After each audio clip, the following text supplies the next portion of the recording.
Futuri apresenta The Pitch Invaders. Quando trouxesse a questão do Dante para o debate, eu achei incrível porque ela ilustra um ponto que tem me chamado muita atenção. Essa onda de saída de bola que toma conta do Brasil, até na intenção de qualificar o jogo, me parece que as movimentações coletivas estão andando bem, mas um ponto que me chama a atenção é a postura corporal individual. Muitos casos recebendo de costa, recebendo a pressão nas costas, ou falta de escanear o jogo, de girar o pescoço. É um ponto mais difícil de trabalhar ou mais demorado de trabalhar, a postura corporal, a questão individual depois do coletivo? Como é que funciona isso no treinamento? Porque esse é um ponto, Zago, que é fundamental para que se evolua na construção de jogo. Total, Eduardo, porque na verdade, quando eu penso em jogo, eu tenho que buscar qualquer tipo de vantagem, né? Então não adianta eu ter uma vantagem, e vocês conversaram algumas semanas atrás aqui com o Rodrigo Leitão, e ele falou de vantagens, né? E aí ele falou, então não adianta eu buscar vantagem numérica e estrutural, ou seja, eu crio vantagem numérica e estrutural, né? Então eu busquei criar uma estrutura que desequilibre a pressão do adversário para poder ter vantagem de estrutura. A minha estrutura tem mais vantagem do que a dele. Eu busco criar vantagem numérica, colocar um número de jogadores em que vá ter um jogador livre ou alguns jogadores livres. Mas o jogador livre que recebe a bola ou o jogador que vai fazer um movimento sob pressão para liberar um jogador livre, ele não conseguir explorar essa vantagem do ponto de vista de técnica individual e posicional. Então, não adianta nada eu buscar duas vantagens, né, como eu falei, e eu esquecer de outras. Então, eu tenho que alinhar todas elas para poder gerar a grande vantagem, que é, resumindo, sair com a bola limpa de trás. Sair com a bola sob total controle para que eu possa, a partir dali, fazer uma ação com o campo e com meus jogadores olhando para frente e com muitos adversários batidos.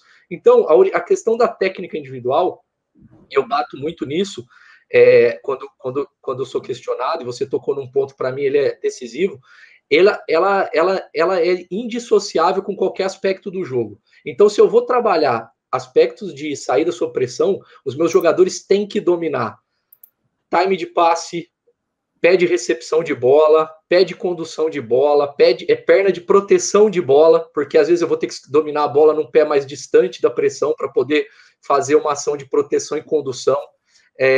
Normalmente, zagueiros, numa saída em 3, ele deve receber a bola muito mais com o pé de fora, os zagueiros estão pelo lado para poder ter esse movimento de condução. Eu estava até discutindo isso recentemente com um amigo. Tem vantagem receber com o pé de dentro? Tem, mas se eu pegar em todas elas, as maiores possíveis estão no pé de fora. Então, tem circunstâncias que o pé de dentro pode ser vantajoso, mas são menos ações. Então, o jogador tem que ter esse domínio. E tudo isso é técnica individual. Não é o nosso tema central, mas eu penso sempre em treinar tudo isso em formato de exercícios jogados, exercícios de disputa, exercícios que haja um jogo, que haja um desafio. Eu não acredito que simplesmente realizando figuras de passe, orientações, e podem ser feitos esse tipo de exercício em algum momento do treino, mas se o jogador não souber interpretar, e aí a gente entra numa questão que ela é importante. Se eu vou criar todas essas vantagens e o meu jogador não vai aproveitar a fração de segundo que eu vou criar para ele gerar vantagem, eu vou ter que criar novamente a vantagem para eu desequilibrar o adversário, porque o adversário vai conseguir reequilibrar aquela zona. Então, tudo isso, né, é importante quando eu penso. Por isso que, para mim, do aspecto do desenvolvimento do indivíduo para o desenvolvimento coletivo, sempre associados, né, nunca colocando um mais do que o outro, mas eu vou sempre bater na limitação do indivíduo. Se o meu jogador não é ambidestro, não adianta, ele não vai trabalhar bem nos dois meios espaços do campo. Ele vai trabalhar em um meio espaço melhor do que o outro. E às vezes ele vai estar do lado contrário. E aí como que eu faço? Eu crio toda a vantagem para ele e ele toma uma decisão ruim porque ele orientou mal o domínio, e aí eu acabei perdendo, desperdiçando energia. Esse tema é muito excitante porque ele abre subtemas que a gente acaba se aprofundando, e essa pauta do pé de domínio e de controle, Zago, ela é muito legal. Por exemplo, a questão do zagueiro canhoto e o que isso influencia na construção, a questão dos dois volantes, quando se usa dois volantes, se usa com pé natural ou com pé trocado, e também a questão do goleiro, em qual pé que ele deve receber, quando o zagueiro, o defensor atrasa a bola para ele. Isso são questões que envolvem postura corporal, que tem uma influência muito grande na construção, né, Zago? Exato, e vocês trabalham com o mercado e sabem disso, né? O zagueiro canhoto, como ele é valorizado, né? Porque ele é raro. É difícil você achar o zagueiro canhoto rápido.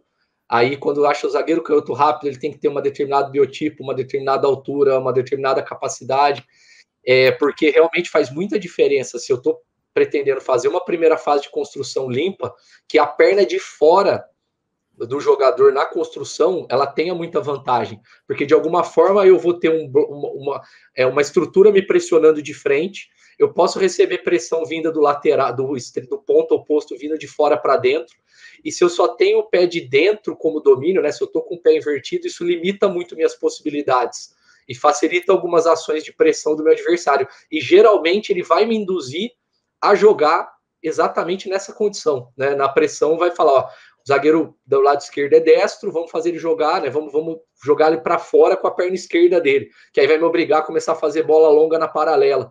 Então, assim, tudo isso, né? Tudo isso são aspectos que a gente tem que fazer. E o que eu vejo, Eduardo, nesse ponto é o seguinte: a gente fala muito sobre desenvolvimento de jogador na base e para de falar de desenvolvimento de jogador nas equipes principais.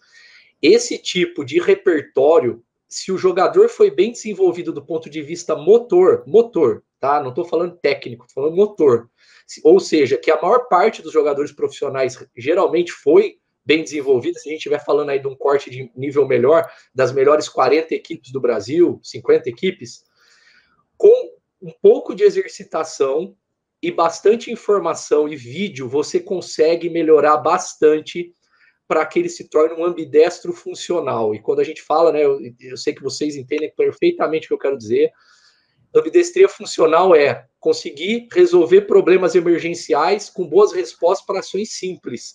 Não estou falando de diagonais de 60 metros, de bater escanteio, falta, tiro de... Não, mas ações simples de passes de primeira, de orientação, de primeiro domínio, de passe entre linhas de 15, 20 metros, isso qualquer jogador profissional com bom desenvolvimento motor na carreira, que a maior parte deles tem, você consegue, com um pouco de exercitação, vídeo e informação, fazer o jogador melhorar demais isso.